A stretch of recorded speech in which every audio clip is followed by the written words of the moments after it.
C'est parti. L'éditopole avec vous, Christophe Barbier, 14 Hop là, attention, c'est parti. L'éditopole avec vous, Christophe Barbier. heures et 26 minutes.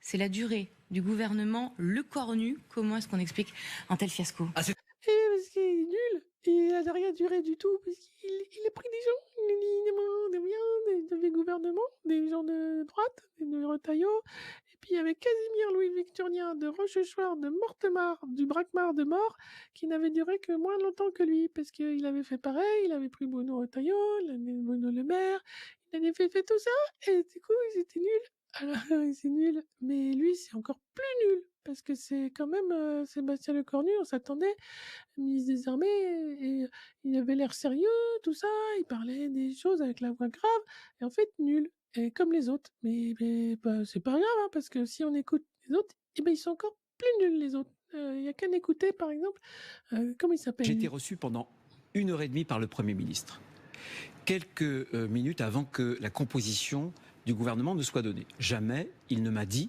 il m'a caché, qu'il y aurait la nomination de Bruno Le Maire. Donc un problème de confiance.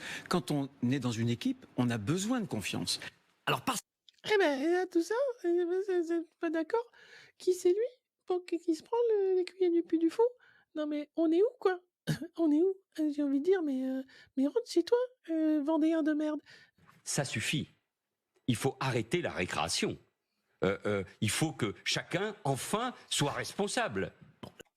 Lui aussi, qu'est-ce qu'il veut, l'Espagnol?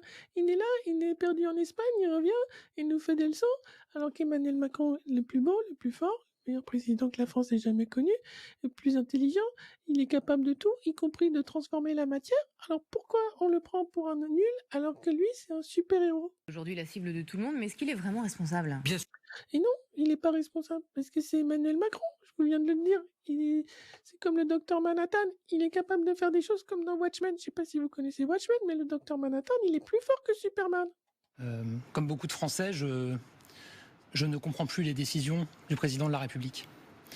Il y a eu la dissolution, et il y a depuis des décisions qui donnent le sentiment d'une forme d'acharnement à vouloir garder la main. Et alors lui, franchement, il ferait bien de fermer sa gueule, parce que Macron pas gentil, Macron pas gentil, il doit tout à Macron, y compris le SNU. Et maintenant, il chie sur Macron pour faire croire qu'il n'est pas macroniste pour se présenter en 2027. Mais jamais on fait ça avec un super-héros comme le docteur Manhattan. Enfin, Emmanuel Macron qui est aussi fort, plus fort même, comme Brigitte, elle est très forte aussi, très belle. Et de lui, alors, il dit, mais en fait, franchement, qu'est-ce que vous avez, j'en ai à foutre, Français de merde, et vous aussi, là, les politiques de merde, allez tous vous dissoudre dans l'acide, parce que moi, je suis plus fort, et je vais vous dissoudre, et je vais même transformer la matière. Alors, j'en ai rien à foutre de vous, de vos politiques, et de toute façon, je continue, parce que c'est moi le plus fort. Voilà. Ben, je pense que comme ça, ben, on est tous d'accord pour dire que c'est bien de leur faute, et c'est bien fait pour eux.